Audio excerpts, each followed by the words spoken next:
Olá, bem-vindos ao Corecast. O conhecimento no centro da conversa, o videocast da Joaquim Chaves Saúde, onde de forma simples e científica debatemos temas sobre a sua saúde e com impacto no seu dia-a-dia. Hoje vamos falar sobre o tabaco e novas formas de consumo. Conhece todos os riscos que o tabaco e as outras formas têm na sua saúde, os impactos físicos, quer também psicológicos. A nicotina dá uma dependência física, comportamental e psicológica que muitas vezes leva a que não seja fácil o cessar do hábito. Saiba quando pedir ajuda e fique a conhecer mais sobre este tema. Fique connosco para o episódio de hoje. Olá, bem-vindos hoje ao Corecast e hoje vamos falar sobre o tabaco e o impacto na saúde respiratória e não só na saúde respiratória, também em todo o organismo. Tenho uma ilustre equipa para falar sobre este tema comigo, as minhas colegas, pneumologistas aqui também na Joaquim Chaves. À minha esquerda tenho a doutora Mónica Pereira e à minha direita tenho a doutora Vera Durão e a doutora Eva Braixo, e muito obrigada a todas por estarem cá hoje. O tabaco é, digamos assim, eu costumo dizer aos doentes que é o melhor presente que um fumador pode oferecer a si próprio, é deixar de fumar, porque o impacto que vai ter a longo prazo, a curto, médio e até longo prazo, na sua qualidade de vida é enorme. Portanto, os benefícios superam largamente todos os malefícios. Acho que aqui estamos de acordo. Então, vou começar por ti, Mónica. Porquê que é assim tão mau fumar? Quais é que são os malefícios do tabaco no nosso organismo? Ok. Acho que é importante começar por dizer que o dano causado pelo tabaco no pulmão começa muito antes de dar sintomas. Portanto, vai sendo uma coisa silenciosa que vai acontecendo ao longo do tempo e que depois, posteriormente, termina, como vamos falar, em vários sintomas e em várias patologias que vão condicionar a função do pulmão. Pronto, e isto porque o tabaco tem na sua constituição várias substâncias que são tóxicas, são chamadas carcinogénicas e que vão ter algum efeito na estrutura do pulmão. Por exemplo, na via respiratória, a exposição continuada a essas substâncias do tabaco vai provocar uma inflamação na mucosa dentro das vias respiratórias. Essa inflamação vai levar à produção de muco e, consequentemente, também a destruição, digamos assim, dos cilos, que são como que as estruturas que limpam, que fazem a limpeza das vias aéreas e do pulmão, vão ficar paralisadas e destruídas, vão levar, consequentemente, à dificuldade em expelir essa produção de muco que está aumentada pela inflamação e por isso é que muitas vezes os doentes fumadores têm mais expectoração, predomínio matinal, porque durante a noite vai-se acumulando e de manhã tem muita mais expectoração e muita mais tosse, porque há esta desregulação deste mecanismo de limpeza do pulmão. Por outro lado, também vai haver destruição de outras estruturas do pulmão, estruturas como os alvéolos, que são responsáveis pelas trocas gasosas, por exemplo. Posteriormente isso pode levar a uma alteração que é conhecida como enfisema e, portanto, pode haver aqui depois dificuldade em respirar, a chamada dispneia, falta de ar, e essas dificuldades nas trocas gasosas que depois podem levar à insuficiência respiratória. Vemos muitas vezes que em fases mais progressivas da doença, algum destes doentes podem precisar de utilizar oxigênio e o conjunto destas alterações levam a uma patologia muito conhecida, que é a doença pulmonar obstrutiva crónica, a chamada DPOC, exatamente, que portanto resulta desta destruição estrutural do pulmão. Por outro lado, não menos importante e bastante grave, não é? Sabemos que a exposição continuada a esta agressão destas substâncias do tabaco podem aumentar o risco de cancro, não só do pulmão, também, por exemplo, da orofaringe, da via aérea, da língua. Pronto, e, portanto, à cabeça são estas alterações progressivas e silenciosas, que isso eu também acho que é importante realçar, porque muitas vezes os doentes, por exemplo, esta questão do muco, da produção do muco e da expectoração, acaba por ser um bocadinho normalizada pelos doentes fumadores. Para um doente fumador é normal acordar e ter expectoração ou ter tosse. Desvalorizam com o tempo, não é? Isso, mas isso é sinal que está a acontecer estas alterações, não é? É. Nós somos pneumologistas, portanto o nosso órgão é, digamos assim, aquele que é mais afetado, mas, como é lógico, isto depois acaba por entrar em circulação e, portanto, o tabagismo é muito mais do que uma doença somente respiratória, acaba por ser uma doença sistémica, não é? Aliás, é frequente virem doentes referenciados da cirurgia vascular, que dizem que o colega só opera se deixar de fumar, às vezes vêm com sentimento de alguma culpa mesmo por trás da cardiologia, porque tiveram um infarto e, portanto, acaba por ser mesmo uma doença multissistémica, embora o nosso órgão, coitadinho, porque é o primeiro de primeira linha, acaba por ser aquele que mais sofre. A exposição ao fumo direta é dentro da via aérea. Ok. Vera, e porquê que, sabendo nós o mal que faz fumar, quer ao pulmão, quer ao coração, quer à pele, nos mais jovens, por exemplo, muitas vezes nós não podemos entrar com a questão da doença, temos que entrar com uma parte estética que dá cabo dos dentes, do cabelo, que até pode levar a alguma impotência sexual. Geralmente as faixas etárias mais jovens estão mais sensibilizadas para estes temas, mas sabendo e tanto tão amplamente divulgado o mal que o tabaco faz à nossa saúde, porquê que achas que é tão difícil deixar de fumar? No fundo, a nicotina vai atuar no nosso cérebro, né? Vai ativar os receptores nicotínicos, vai levar à libertação de dopamina em circuitos de recompensa e que vão gerar, no fundo, a sensação de prazer. A pessoa sente prazer, sente alívio numa situação de stress, de ansiedade, mas à medida que a pessoa repete, com a repetição, o cérebro vai se adaptando e vai pedindo a nicotina para funcionar de uma forma estável. E portanto a pessoa passa a fumar cada vez mais, não para obter prazer, mas para evitar sentir-se mal. Quando nós tiramos esse estímulo à pessoa, portanto tiramos a nicotina a um cérebro que está habituado a recebê-la de uma forma bastante regular, começam a surgir os sintomas de dependência física. Portanto, a abstinência, não é? Aquilo que nós chamamos exatamente de abstinência, que são habitualmente mais intensos nos primeiros dias. É a prova de fogo, é ultrapassar estes primeiros dias, 3 a 7 dias são aqueles mais intensos. A pessoa pode sentir irritabilidade, ansiedade, alterações do sono, do apetite, portanto, cravings intensos, portanto, aquele desejo intenso. Parte do síndrome de privação de nicotina, não é? Dos primeiros dias, sim. Exatamente. Portanto, que são aqueles, e é a altura em que os sintomas são de facto mais intensos.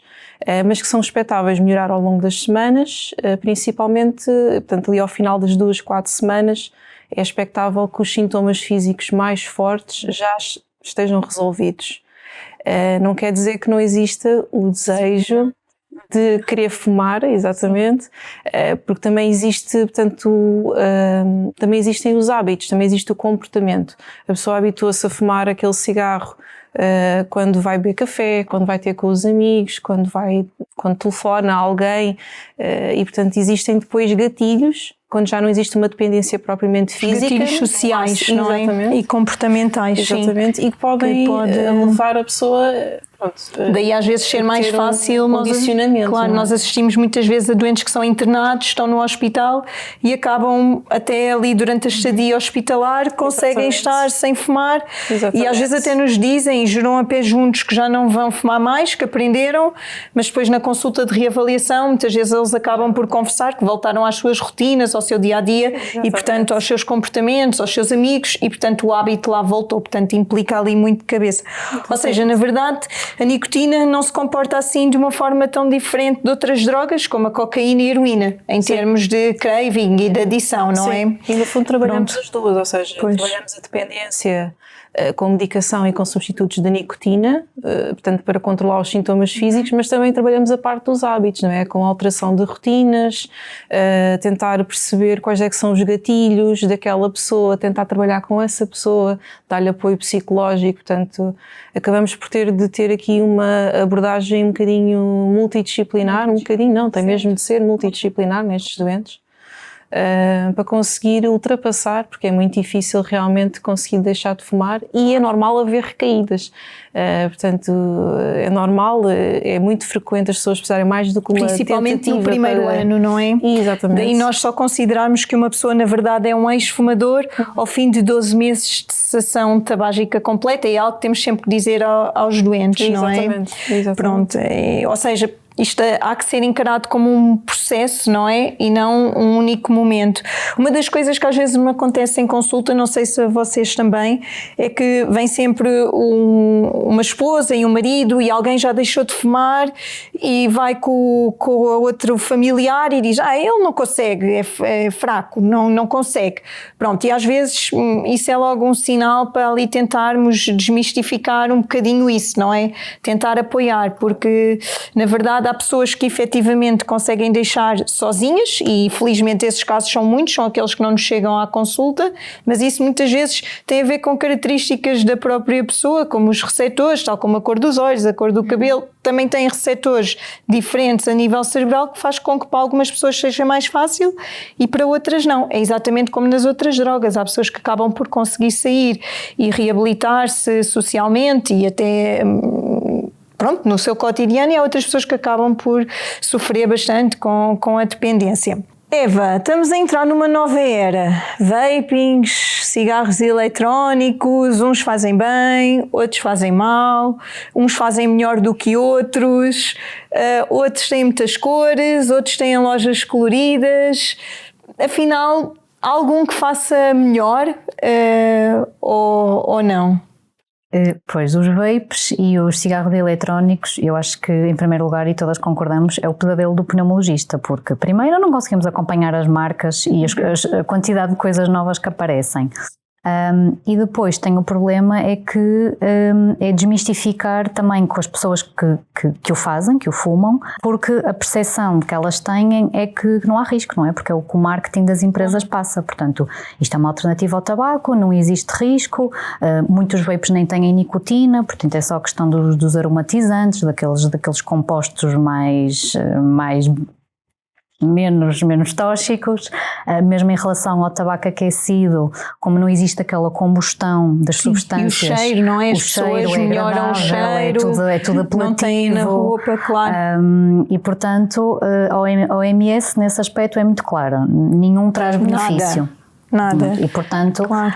O que está provado é que mesmo os vapes que não têm nicotina podem criar um risco de, posteriormente, haver um maior risco de adição depois a dispositivos com nicotina.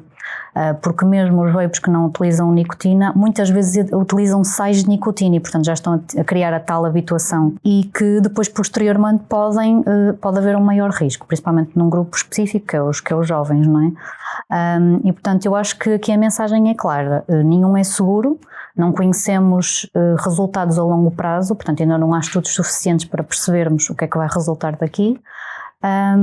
E depois, pronto, eu acho que a mensagem tem que ser essa, sim. Claro, eu acho que é aqui como há muitos anos atrás, no tempo da geração dos nossos pais, dos nossos avós, fumava-se nos consultórios médicos, fumava-se nos cafés, nos restaurantes, nos transportes públicos, portanto houve aqui um grande avanço, mas na altura, digamos assim, que eles não sabiam a epidemia da patologia e das consequências que vinham aí depois. Ainda falando um bocadinho neste tema, às vezes já me aconteceu em algumas consultas, por exemplo, perguntar hábitos tabágicos e a pessoa responde que já não é fumadora porque já não fuma tabaco.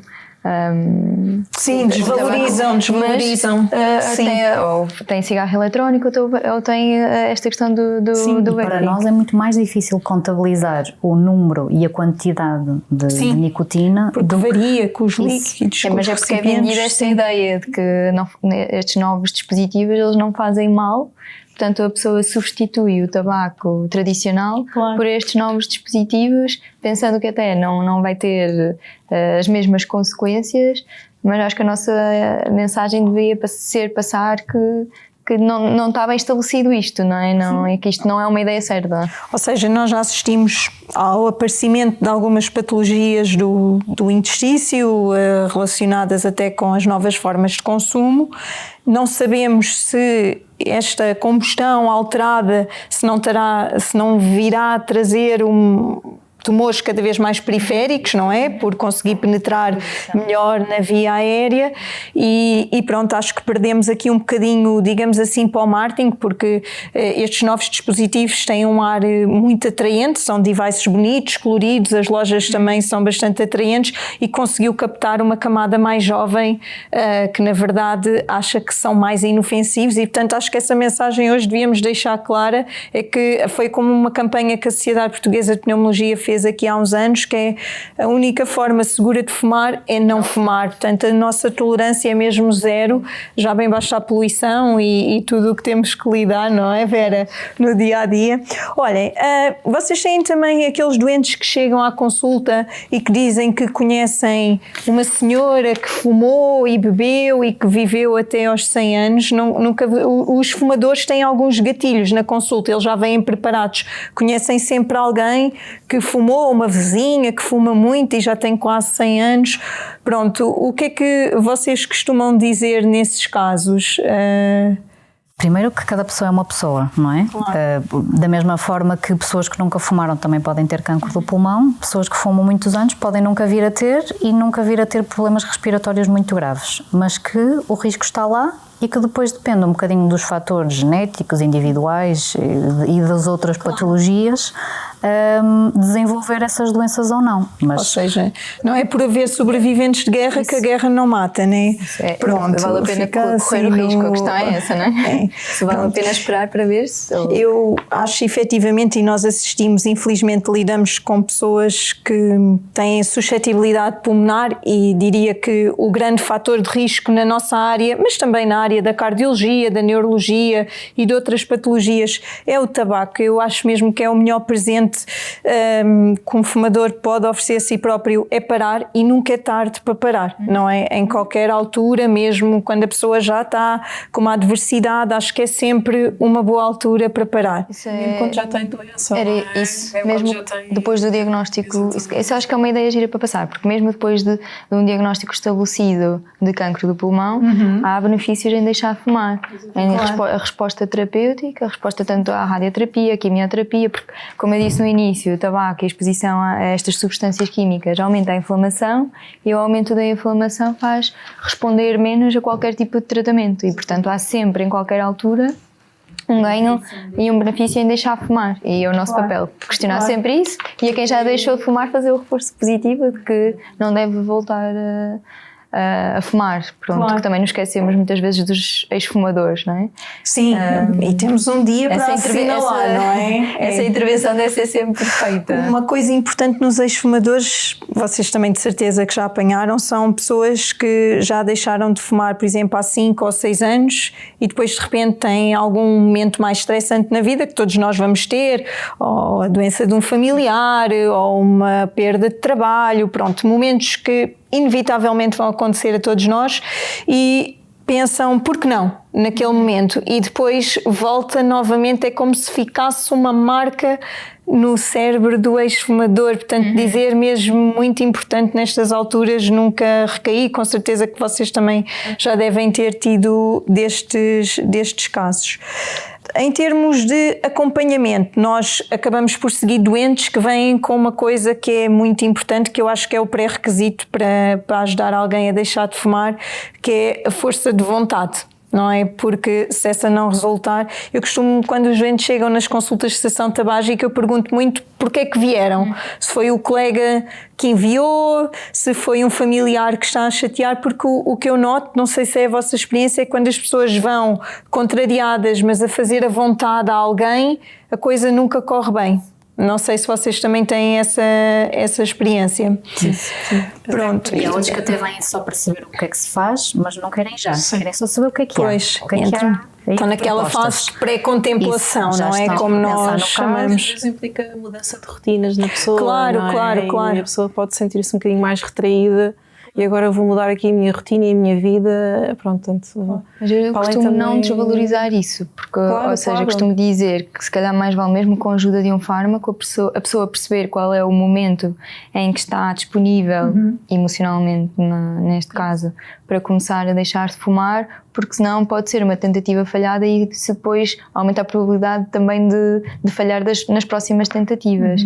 Portanto, eu costumo dizer, mais do que um fármaco, a melhor ajuda é a força de vontade, porque o melhor fármaco do mundo, se a pessoa não tiver força de vontade, até pode conseguir deixar de fumar, até por exemplo, imagina, no período terapêutico e acaba e há uma recaída precoce muito mais Mas se o frequente. chip não for mudado no cérebro, vão sempre associar a isso. Fumar é um momento de relaxar no trabalho, é um momento em que eu estou a socializar, vai toda a gente fumar e eu, se não for, vou ficar aqui excluído, e portanto quebrar esse ciclo de compensação, não é? Portanto, é a força de vontade que tem que haver para alterar rotinas também, não é? Exatamente. Nós acabamos de ser pessoas de hábitos, não é? Nós seres humanos. Há aqui 2 pontos que eu queria focar. Um foi que a Vera há bocado falou que na abordagem do tabagismo às vezes não podemos focar somente no tabaco, portanto temos que mudar nas outras questões todas dos 6 pilares, do estilo de vida um pouco, portanto ver como é que está o sono dessa pessoa, ver a parte do exercício, a saúde mental também é muito importante. Uma pessoa que esteja a atravessar uma parte em que a sua saúde mental se calhar não esteja tão estável, se calhar não é muito boa ideia, porque uma coisa também, acho que vocês concordam, pessoas que fumam há 10, 20, 30 anos, ok, é urgente, mas não é uma emergência, portanto não tem que ser de hoje para amanhã. Se nós conseguimos ajudar a pessoa com menos dano físico e mental, em vez de levar um dia ou uma semana, se levar um mês, 2 ou 3 meses, também não é por aí, não é? Acho que concordam, mas é realmente tentar inserir a pessoa numa alteração do seu estilo de vida completo, na parte nutricional, na parte do sono, que às vezes o sono, e se calhar vocês sabem melhor que eu, e essa parte fica comprometido também, não é? A parte nutricional também é importante porque pode haver algum ganho ponderal no processo de cessação tabágica, isto porque as pessoas vão à procura de outras coisas, que chocolates, doces, comida, portanto acabam por tentar ir compensar, não é? O próprio metabolismo também está diferente quando a pessoa fuma, sim, não é? Pois, também altera, não é? E portanto às vezes complementar com exercício físico, fazer aqui algumas mudanças, embora eu acho que esta área é muito gira porque tem que ser altamente personalizada, ou seja, é preciso analisar muito bem o contexto da pessoa, perceber o que é que se pode mudar e a receptividade também da própria pessoa, porque se nós às vezes estamos ali e dizemos, olha, agora não fume, vai fazer dieta, vai fazer exercício, vai dormir 8 horas, as pessoas fogem e não fazem mais nada, não é? Portanto às vezes também temos que ir e pensam, esta aqui coitada, não é? Nem pensar, nunca mais cá volto. Pronto, e então é etapas e ver... sim. Muito, ou seja, pessoas que fumam 20 cigarros por dia, não vamos dizer, olha, agora vai deixar de fumar 0, não, negociar. Quais é que são aqueles que precisa mesmo? Que se não fumar é a tragédia. E eles escolhem, e vamos reduzindo. Relativamente ao sono, eu tinha doentes que fizeram a cessação tabágica e que havia ali o cigarro da noite que eles não conseguiam parar, porque senão depois não dormiam, tinham insónia. O da noite, e, portanto, para relaxar. Esse foi um dos que eu tive que negociar pronto, faz aquele cigarrinho antes de fumar, porque senão depois estraga tudo, não é? Estraga o sono, depois ficam estressados, começam ali a ruminar e portanto, de facto, tem que ser uma coisa, não há soluções únicas, tem que ser uma coisa personalizada para cada tipo de pessoa. Sim, há sempre um que vai ser aquele que é o mais difícil, não é? Para alguns o último da noite, para uma grande percentagem das pessoas também o primeiro da manhã, não é? Aquele almoço, logo, o café. Ou das refeições, não é? Pronto. Assim, casos típicos para quem possa estar a pensar em deixar de fumar ou conhecer algum familiar, por exemplo, uma pessoa que esteja a fumar 20, 30 cigarros ou que esteja a fumar 2 ou 3, a nossa abordagem vai ser diferente, não é? Porque um traz uma carga muito grande e outro não traz, mas se calhar uma mensagem a deixar aqui é que a força de vontade, essa é que tem que ser essencial.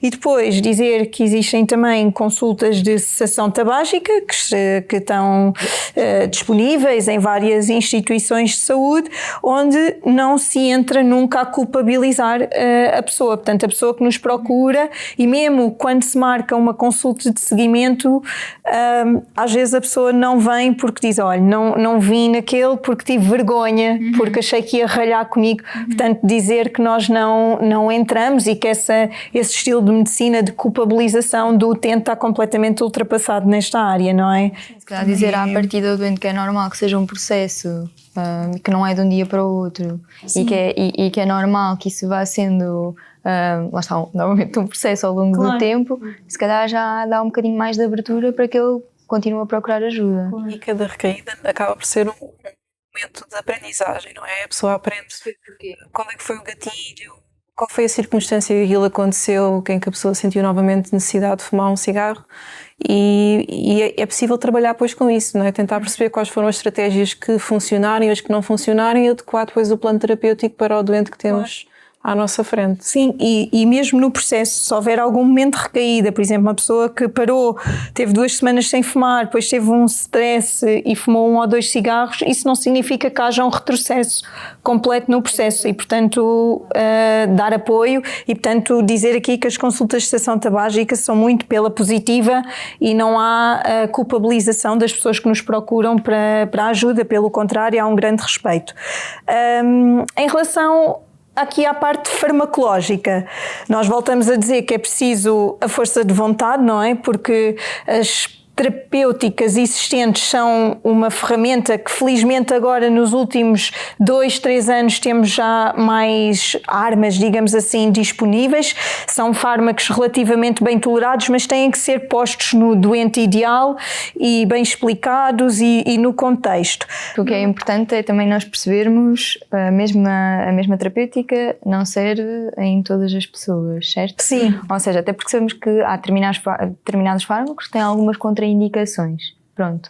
A parte da motivação aplicamos em todos os doentes, ajudamos com as armas terapêuticas que nós temos e que também sabemos que as modalidades são um bocadinho diferentes, até o tempo em que são utilizadas, a forma, podem ser em comprimidos, em pastilhas, em gomas, em pensos transdérmicos. Eu já tive doentes que chegaram à consulta e que quando eu apresentei, por exemplo, a solução de substituir, que eu acho que é uma arma terapêutica importante, no processo de redução de cigarros, utilizar as gomas e as pastilhas. Sim. Eu já tive doentes que disseram que não gostavam e que não estavam muito abertos a essa solução. Claro. Não é? Portanto, ou seja, nós temos que ter algumas alternativas para oferecer sempre e ainda bem que nos últimos tempos tem surgido mais dessas alternativas, mas a pessoa perceber que se estiver no vizinho do lado uma pessoa que conseguiu de uma determinada forma, é importante nós percebemos que pode não ser igual. O tempo que uma pessoa demora a conseguir parar de fumar pode não ser igual para outra pessoa. A questão, por exemplo, da emocional pode ser negativa como positiva, porque há pessoas que têm marcos na vida que as fazem ter a força de vontade para deixar de fumar, por exemplo. Isso muitas vezes também funciona. Não é inédito uma doente chegar à consulta e dizer um familiar meu morreu agora de cancro de pulmão, preciso deixar de fumar. Pronto. Claro, às vezes ficam pelo susto, não é? Tem um efeito ao contrário. A propósito das pastilhas de nicotina, também uma dúvida frequente que às vezes os doentes colocam é, ou nos dizem, acabei por não comprar porque, quer dizer, comecei a pensar, então eu já estou a fumar nicotina e vou pôr mais nicotina. Não é? E desconstruir um pouco que, pronto, esta nicotina é uma nicotina farmacológica que é produzida e que não tem todos os outros carcinogénios, nem todos os outros produtos tóxicos e nocivos que estão presentes no fumo. Não há exposição. Não é? Portanto, não existe uma inalação, portanto, é uma forma segura, digamos assim, e que, verdade seja dita, acho que todas nós eu nunca vi ninguém adito em pastilhas ou em rubeçados de nicotina, está bem? Pode haver os dois. Pronto. Então as pastilhas. Mas ajuda a vencer a privação química. Isso, a privação química. E o componente social do ato de fumar. Há pessoas que têm só pegar no cigarro e fumar. O fumador descreve muito isso e ajuda a vencer esse componente. Claro, da parte ajuda no craving, não é? Digamos, tem uma absorção mais rápida, não é? A mucosa oral é muito vascularizada, aliás é por isso que ela é rosinha, não é? E portanto tem uma absorção bastante rápida que acaba por ajudar naqueles momentos do craving, ou seja, aquela vontade imperiosa mesmo de fumar um cigarro, e nós usamos muito como SOS. Em termos de fármacos, nós estamos aqui numa era, depois de ter estado estagnada não sei quantos anos, finalmente estamos com algumas novas armas e finalmente desde há 2 anos, penso eu que foi 2 ou 3 anos já, que temos com participação de alguns fármacos na cessação tabágica. Infelizmente alguns dos produtos têm um preço que não é tão acessível, mas conseguimos que alguns dos fármacos estejam recentemente acessíveis e comparticipados através de receita médica. Têm tido boa experiência com esses fármacos? A maioria das vezes sim. Sim. Pronto, não sei. O que existe também é depois aqueles que estão a meio do tratamento e que de facto não conseguem e depois param o tratamento. Mas os que conseguem fazer até ao fim e que conseguem parar, muito bons resultados. Ou seja, dizer um bocado que desde que haja uma grande vontade, com um apoio, um acompanhamento, existe realmente esta abordagem farmacológica que pode aumentar, digamos assim, o sucesso na cessação tabágica. Olhem, tenho aqui alguns mitos e verdades que às vezes são ditos e gostava que comentassem. Podemos começar aqui pela Mónica. Este também é muito comum. Fumar só ao fim de semana não conta. Portanto, isso é um mito. Pronto. Okay, sabemos, ou seja, existe o conceito de carga tabágica em que ou seja, está relacionado com o número de maços que se fuma e o número de anos que se fuma, e que sabemos que uma carga tabágica maior tem um risco maior de ter todas as consequências que fomos falando, mas uma carga tabágica baixa, ou seja, um número de cigarros baixo, não está livre das consequências e a dependência também está lá. Portanto, esse é um mito verdadeiro. Ok, agora passar aqui à Vera. Existem não sei quantas marcas de cigarros hoje em dia no mercado, não é? Desde até das outras formas também alternativas sem ser do cigarro convencional, mas mesmo dentro do convencional e das outras temos os chamados cigarros light, não é? Se fumo light faz menos mal? É mito, com certeza. Até às vezes há uma espécie de compensação em que a pessoa pode até fumar mais ou até fazer tragos mais profundos para tentar compensar exatamente essa componente de light do cigarro que está a fumar. Portanto, claramente é um mito. Continua a ter a exposição de risco também. Eva, vapes são só vapor d'água? Como vapor d'água. Portanto, os vapes são diferentes dos cigarros eletrónicos. Os vapes são dispositivos que aquecem um líquido e esse líquido gera um aerossol. E como já falámos anteriormente, portanto, uns podem ter nicotina, outros não, mas possuem grande número de compostos entre aromatizantes e portanto, não são vapor de água. Eu, por acaso, lembrei-me agora que, de vez em quando, nas camadas mais jovens, existem algumas trends no TikTok e nas redes sociais em que se lembram, por exemplo, de colocar perfumes ou álcool dentro dos tanques dos vapers e do vaporizador. Portanto, dizer que isso é altamente nefasto, não é? Porque pode originar dano mesmo, lesão pulmonar grave, e sabemos de alguns casos que acabaram mesmo em cuidados intensivos. Portanto, voltar ao nosso mote mesmo, que a única coisa a fumar é não fumar nada. Pronto, é tolerância zero. Ok. Aqui, se eu já fumei 20 anos, já não vale a pena parar. Esta é claro que é mentira, não é? Concordamos acabamos de dizer que vale sempre a pena parar, mesmo que tenha 100 anos. Pronto, vale sempre a pena. Ao fim de 24 horas, o pulmão está livre de monóxido de carbono, que é aquele gás que sai do tubo de escapes dos carros e das chaminés, portanto, tudo isto é completamente mito. O risco cardiovascular, que em qualquer idade é importante. Claro, ninguém quer ter um infarto, nem um AVC, pois, seja a que idade for. Claro, não é? Exatamente. Deixar de fumar é só força de vontade. Portanto, já fomos falando aqui. Claro. A força de vontade é bastante importante. É diria que é um dos pilares da cessação tabágica, mas não só. Pronto. Ok. Pronto. Eu penso que nós abordámos, não sei se vocês querem assim falar assim mais de algum tema, alguma take home message para deixarmos.